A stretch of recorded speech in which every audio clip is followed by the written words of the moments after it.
Monsieur, bonjour. Bonjour, Qu'il vous plaise de vous présenter. moi c'est Singranka Bokamondo Bertin. Vous êtes Je suis né à Buruhuka Oui. le 14 septembre 1970. D'accord. Buruhuka c'est dans un village du groupement Bunyakiri, chez Ferry Rubenga, territoire d'Ijui, province du Sud Kivu.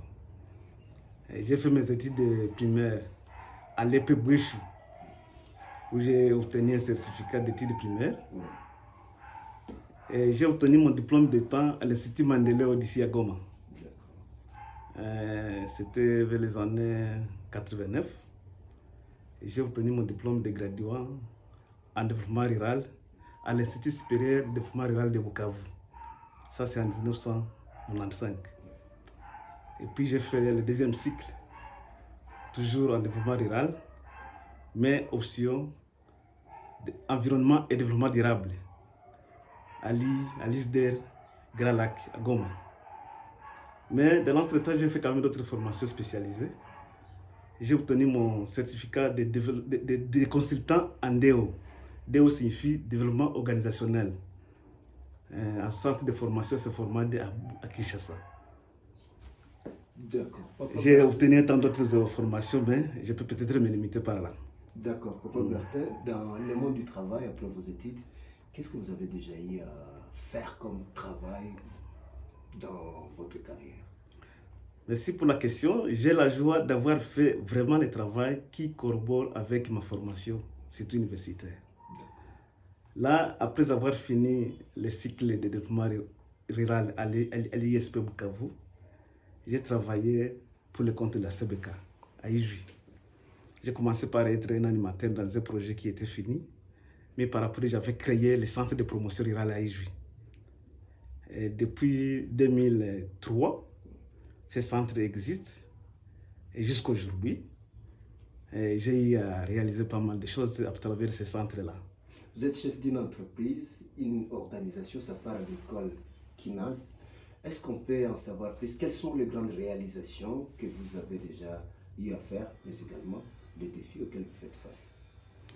Oui, avec le Safari Agricole Kinaz, après avoir quitté le CPR, j'ai eu à fonder aussi le Safari Agricole Kinaz, qui a des casquettes. C'est une ASBL et en même temps une entreprise. Je crois que vous avez vu. Oui. On peut en savoir plus. Notre souci, c'est de faire l'agriculture un cadre de business. Et non pas seulement faire l'agriculture comme une routine. Parce que vous savez, dans les temps et au village, on croyait que faire l'agriculture, c'est perdre du temps, c'est la souffrance. Alors notre souci, c'est de faire en sorte que l'agriculture puisse porter aussi un cadre de business. En faisant l'agriculture, on peut aussi faire le business. Notre souci, c'est de pouvoir exploiter les ressources agricoles. Les ressources agricoles, je ne sais pas si vous en connaissez beaucoup, mais ça concerne la terre, l'eau et tout ce qu'il y a pour produire les aliments. Exploiter, oui, les ressources naturelles agricoles, mais aussi il faut les protéger. C'est pourquoi nous y mettons l'aspect environnemental. Aujourd'hui, dans le cadre de nos activités, nous sommes en train de vulgariser les biogaz auprès des agriculteurs. Les biogaz, c'est-à-dire utiliser les déchets de l'agriculture ou de l'élevage et produire de l'énergie pour la cuisson, pourquoi pas aussi pour le créolage, et aussi faire le recyclage de telle sorte que ça vous produise des déchets, de l'engrais qu'on appelle les digestants pour amender les sols. Amender les sols pour produire davantage.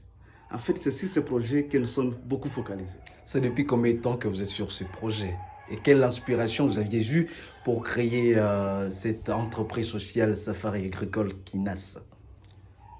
En fait, il y a déjà 3 ans que nous sommes sur ce projet.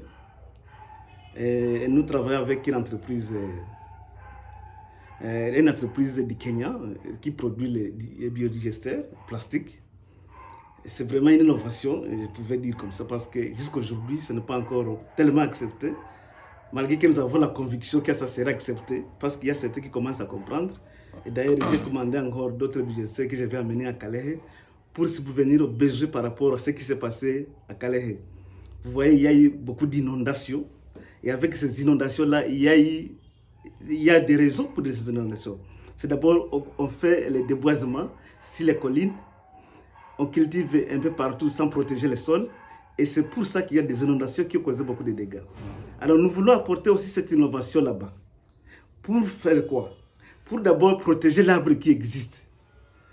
Avant de songer à planter l'arbre, il faut savoir d'abord protéger celui qui existe pour que celui qui sera planté sera aussi protégé. Et avec ces biogaz-là, nous avons le souci de pouvoir protéger l'arbre. Ça veut dire quoi? Je vais encore me répéter.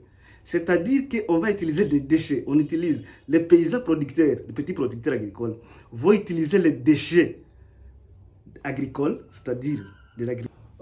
Papa Bertin, est-ce que nous pouvons en savoir un peu plus? Revenons un peu sur vos réalisations. Qu'est-ce que vous avez eu à réaliser? Oui, après avoir fini mes études en développement rural, j'ai eu la grâce de pouvoir travailler effectivement dans les milieux ruraux. Et ce milieu rural, c'est l'île 18. Et dans le cadre de ce que j'avais fondé comme centre de développement rural, ce qu'on appelle le CPR, Centre de promotion rurale. Dans ce cadre-là, j'ai eu à faire pas mal de choses. Je me souviens, c'est une blague, mais c'est une réalité. C'était vers les années 2004. J'ai amené pour la première fois l'ordinateur dans les milliers. Oranger les gens pour venir voir qu'est-ce que signifie ordinateur. Donc aujourd'hui, on ne peut plus en parler, mais à ce moment-là, c'était une nouveauté. Mais cette nouveauté-là, c'est nous qui avons fait ça. La première radio qui a émis sur l'île d'Ijui, radio communautaire au Bougouma, c'est la radio que nous avons amenée pour éduquer la population de ces milliers-là.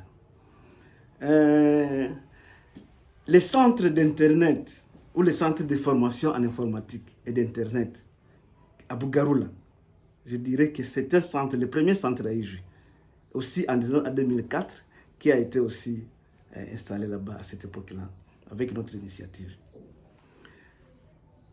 La coopérative d'épargne et de crédit, qu'on appelle le Bougouma aujourd'hui, qui a connu des problèmes liés effectivement à des politiciens, mais qui est fonctionnelle jusqu'à aujourd'hui. Elle est l'unique, la première et l'unique coopérative d'épargne et de crédit, où la banque, je dirais la banque des milliers, la seule locale, elle est là. C'est depuis 2009. Elle est fonctionnelle, c'est avec notre initiative, malgré les problèmes qu'il y a eu, mais elle est encore fonctionnelle. Et nous avons la foi qu'elle pourra encore se relever. Il n'y a pas que ça. Nous avons apporté aussi beaucoup d'innovations dans la vie de la femme. À Iju, comme tant de milliers ruraux, surtout africains, pour ne pas parler particulièrement du Congo, la femme était considérée comme un objet de travail, tout simplement. Mais avec ce que nous avons fait dans un programme que nous appelions Programme de promotion des initiatives féminines, nous avons valorisé la femme. Nous avons valorisé la femme de façon que, pour donner un crédit par exemple, parce qu'on donnait des crédits bétail, des crédits de finances, pour donner de ces crédits à un ménage, parce qu'on donnait, c'était réservé aux ménages, pour les donner à des ménages, on passait par la femme. Et l'homme, pour obtenir ces crédits, devrait aménager une bonne collaboration avec sa femme. Et c'est de cette manière-là que nous avons apporté une valeur de la femme au sein des ménages. Nous avons aussi intervenu dans la planification familiale pour accompagner la zone de santé, réguler les naissances. Et je dois vous dire la vérité, malheureusement après nous, on n'a plus continué avec cette activité. La vasectomie, je ne sais pas si vous la connaissez, c'est le fait de ligaturer les hommes aussi, au lieu de ligaturer seulement les femmes. On ligature les hommes pour ne pas continuer à procréer. Ça, c'est une activité que nous avons initiée pour la première fois sur cette île. Et malheureusement, selon mes informations, ça n'a pas continué, mais nous l'avons quand même commencé. Donc, la planification, vous voyez l'île, c'est une terre ferme qui ne s'augmente pas, mais la population, elle augmente. Et par conséquent, on devrait agir sur les régulations. Et nous avons aussi intervenu beaucoup dans l'agriculture. Nous avons apporté des semences qui pouvaient résister à plusieurs maladies, comme les maladies qui attaquaient les maniocs, les maladies qui attaquaient les bananiers, les maladies qui attaquaient même les haricots. Alors, on a apporté les semences qui peuvent résister à ces maladies. Ce sont des activités que nous avons menées sur cette île. Nous avons scolariser aussi les pygmées Parce que jusqu'à aujourd'hui, nous avions scolarisé 350 pygmées. Malheureusement, c'est un peuple aussi qui n'est pas si facile. Jusqu'à quel niveau? On est scolarisé primaire et secondaire. Mais de ces 350 scolarisés, les dernières informations que j'ai, il y a eu que 2, je crois, pygmées qui ont fini l'université. De ces 350 pygmées, comme qu'on avait commencé en primaire et en secondaire, il y a seulement 2 qui ont fini l'université. C'est quand même un pas. Et nous avons aussi intervenu dans la scolarisation des femmes, parce qu'avant, les parents ne pouvaient que scolariser les garçons. Avec les peu de moyens qu'ils avaient, ils voulaient seulement scolariser les garçons et laisser les filles. Et nous avons apporté une initiative de pouvoir relever cela et montrer que la femme, la fille aussi est capable, si elle est scolarisée, elle est capable de quelque chose. Et ce qu'on était en train de faire, on leur avait donné des bourses ou demi-bourses. On paye juste les frais académiques pour faire l'université à ces femmes-là. Ces femmes ou ces filles pouvaient faire l'université et rentrer, si nous avons du boulot, on leur donnait du boulot pour montrer aux parents que les filles ou les femmes sont aussi capables de quelque chose comme les hommes.